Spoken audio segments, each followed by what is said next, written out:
দেখতে পাচ্ছ। এবার তেলটাকে আমরা ঢেলে আলু পোস্ত, আলু পোস্তের আগে কাঁচা লঙ্কা আর কালো জিরে, সরষের তেল আর শুকনো লঙ্কা ফোড়ন দিয়ে, ঠিক আছে? এবার এটা ফোড়ন দেওয়ার পর এটাকে গরম করার পর আলুটাকে দিয়ে আলুটাকে ভালো করে ভাজবো। তোমরা ভাবছো এটাকে কি কষাচ্ছে, সেটা আমি বিউলির ডাল। যতক্ষণ না ওটা ফুটে যাবে ততক্ষণ রেখে দিতে হবে আগুনটা। আমি আমার কি বলো তো, আমার কিচ্ছু লাগে না, আমি শুনে বিরিয়ানি চাইনিজ ফুড যা দিয়ে দাও, কিন্তু আমি আমার মা বিউলির ডাল পোস্ত দিয়ে খাবো। আমাদের এতটাই পছন্দের বিউলির ডাল পোস্ত, কি বলবো, আমাদের ফেভারিট ফুড। যাই বলি তাই আমার ফেভারিট ফুড এটা। আমি অনেক দিন ধরে বলছি মা বিউলির ডাল বানিয়ে দাও, মা দিচ্ছে আজকে এতটাই লেট করেছি যে মা আজ দিয়ে বানিয়েছে।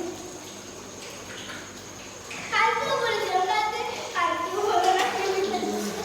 কালকে কি হয়েছে, মানে চিকেন হয়েছে চিকেন। আমি তো ডেলি আমার কি হচ্ছে বলতো, আমার একটু অসুবিধা হয়ে যাচ্ছে।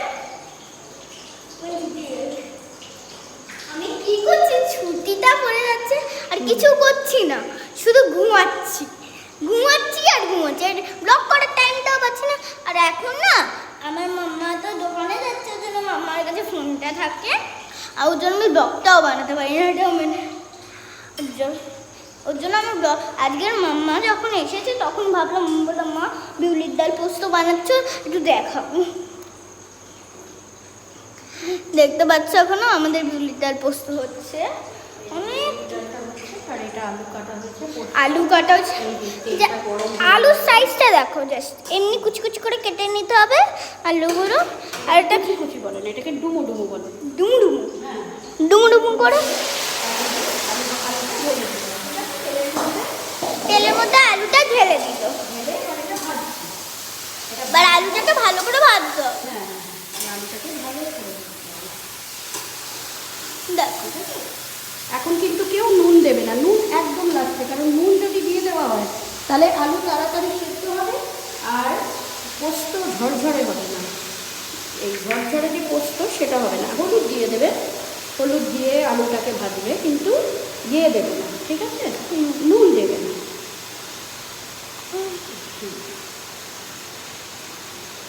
হলুদ দিয়ে দিলাম, কিন্তু গাইস আমার এমন একটা অসুবিধা আছে, আমাকে সত্যি ছাড়তে হবে ভিডিওতে, এর কারণে আমি ভিডিও আপলোড করতে জানি না, এডিট করতে পারো, এডিট করতে পারি না।